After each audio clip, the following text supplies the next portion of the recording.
if I told you that one of the most quietly devastating and beautifully written books that I've read recently might just end up being the winning book of the Women's Prize for Fiction 2026? Because Kingfisher by Rosie Kelly has honestly surprised me in a way that I did not expect at all. And I just haven't been able to stop thinking about it ever since I read it.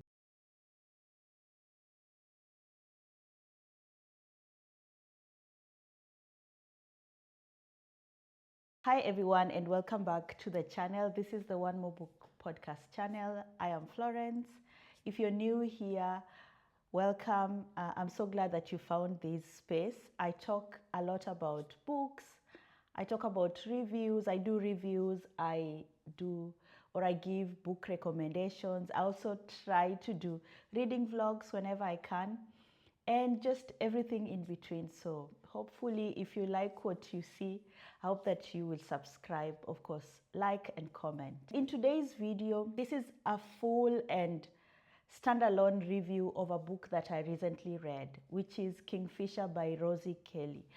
If you are a regular here, you might have seen in one or two videos that I did recently where I talked about trying to do a reading challenge of reading all the books that have been shortlisted for the Women's Prize for Fiction 2026. And I thought that I would be able to do reading vlogs about all the books, but I just haven't been able. We had an event at a festival, and we just had so much preparations to do, so I just wasn't really I didn't have the capacity to record or edit anything. But this is one book that I thought I'll still have to come and do a review about it. So this is a novel that really, really surprised me in the way in which it pulled me into its atmosphere. When I was reading it, I was pulled into it. I was really concentrating in it. I listened to it as an audiobook because I didn't want to invest in a physical copy without knowing how good it is.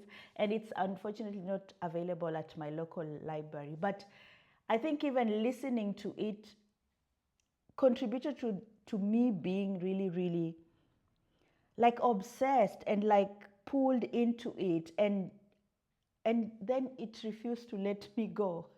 That's what I can say. So like I say, this is genuinely one of the best books that I've read recently. We are almost halfway done in the year, but this book really, really surprised me. It is not a loud book that is shouting, that is plot heavy, that is full of twists. Actually, no, it's just emotional. It's obsessive in nature. It's tender. It hits deep in an emotional level. It's one of those really slow burn books. A book that makes you really be introspective. It pulls you in, and that all this just seeps into your mind and refuses to, like I said, let you go. So at its core, Kingfisher is actually a debut novel, and it follows a creative writing academic at a school, he's the narrator, he's the main character in the book, and he's in a relationship with, a long-term relationship with his partner, Michael. So it's, of course, a queer relationship. And suddenly, not even suddenly, but slowly, the main character becomes increasingly obsessed with another writer who is also a teacher or an academic, a teacher at the same school where he is. This is a woman now, and she is only referred to as the poet. We never get to know her name. And from there, the book really goes into this intimate exploration of obsession, of course, queer desire, of artistic ambition, as they are also trying, because they are teachers, but they are also authors, and also pulls you in with the emotional tension that comes from stability and also chaos. So there's a mix of these two. And as I said, the narrator is in a relationship with Michael, and Michael is, like, the way he is portrayed, he presents comfort and security. Like, everything is well planned out. Let me not spoil it. He's very stable. But then there's, on the other side, there's the poet, and the poet is mysterious. We don't even know her name. She is unpredictable. We get to know her at the same time as the narrator is also getting to know her. And she is very intoxicating because she's mysterious. And the whole novel now just has this tension. The tension has already been created, and that's where it starts off. What I found so fascinating is how Rosie Kelly writes obsession. Because when you think about obsession, what comes into your mind is something dramatic or explosive, but in this book, it's very, very quiet. It's creeping. It doesn't, like, it slides through the cracks in the wall. It doesn't like come with a bang. It even feels seductive in a way. And it's not just even about just desire. There is also envy. There is projection, because everyone in this book has like their history or the trauma that they haven't dealt with. And we are also, I felt like we are reminded about the stories that we tell ourselves about other people's lives, because you never really know what is going on in someone's life. And at times I felt like the narrator wasn't just in love with the poet, but actually with the idea of the poet, because he did not know her really well. But of course, from the word go, he was just obsessed and wanted her to belong to him. And that felt so, so real. And when we talk about the writing is just brilliant, brilliant. The prose in this book is absolutely, absolutely beautiful. It is lyrical, it is sensory, it's almost dreamlike in some places. The author pulls you in. There's texture, there are layers. When she describes the atmosphere, it's set in England, so she talks about the weather, the changing seasons, the trees, the vegetation, the deers when they're sitting in the park, the clouds, the soil, the smell, the emotion. There's the emotional undercurrents that are just, as you read it, you're taken over by them. It reminded me of when I was reading Intermezzo by Sally Rooney. It's almost the same, where you're really pulled in, and the description, like, I like it when I love it. I love when an author uses the environment, when they describe the environment, the raindrops, not just in the plot, but in the emotional precision and just the intensity that you feel when you read it. There were like moments in the book where I had to pause when I was listening to it. I had to pause and just enjoy and take in what they've read and just sit in the sentence, because some of these words really hit deeply. And then halfway through the book, halfway through the novel, there's a certain shift. Something big happens.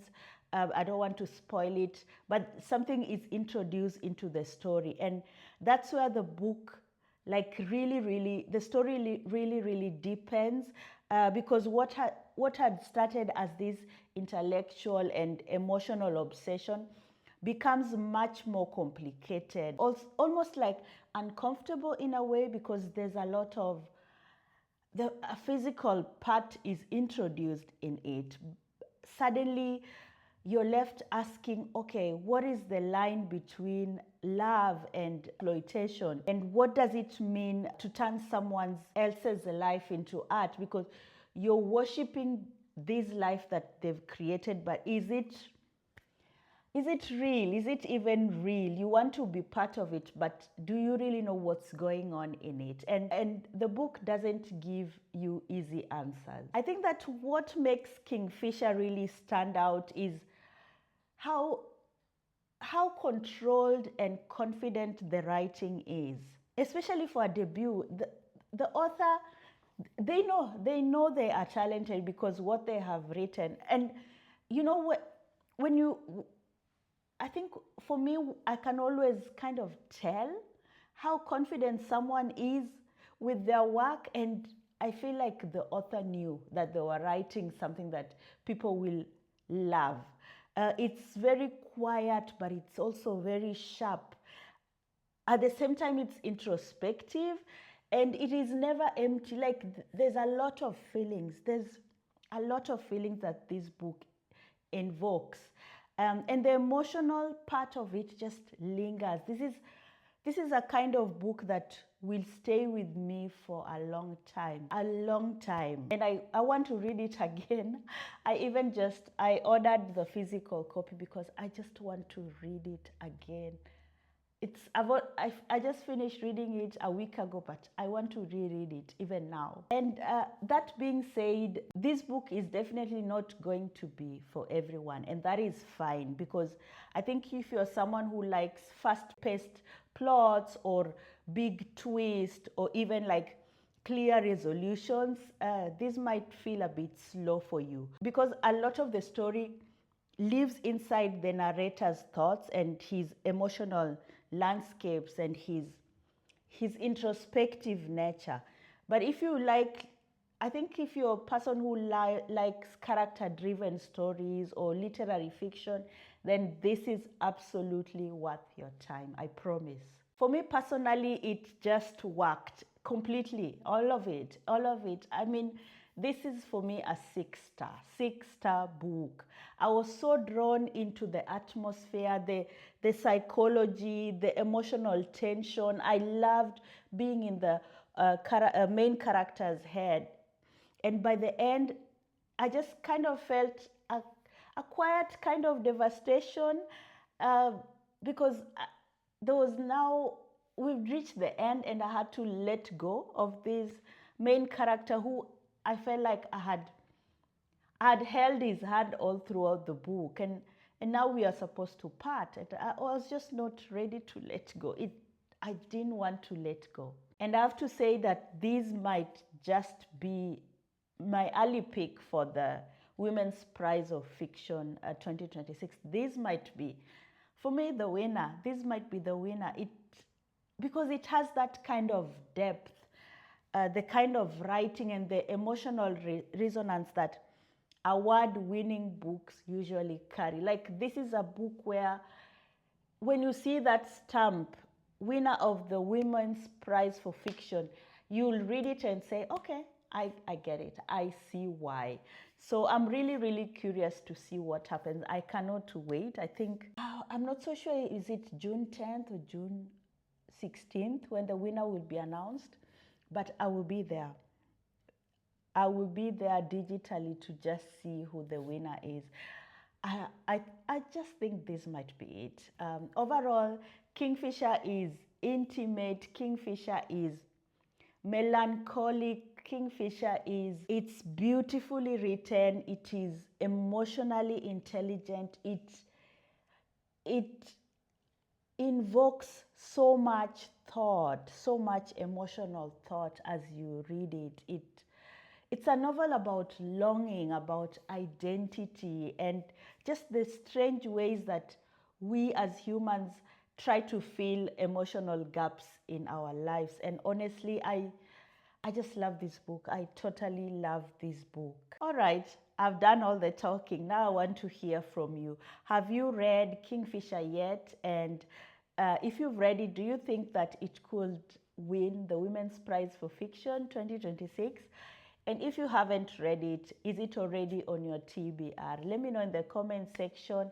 I love hearing your thoughts. And of course, if you enjoyed this review, don't forget to like this video, subscribe definitely for more book content. I'm going to post more book reviews of almost all the books that I've read on the shortlist. There's only one that I'm yet to finish reading.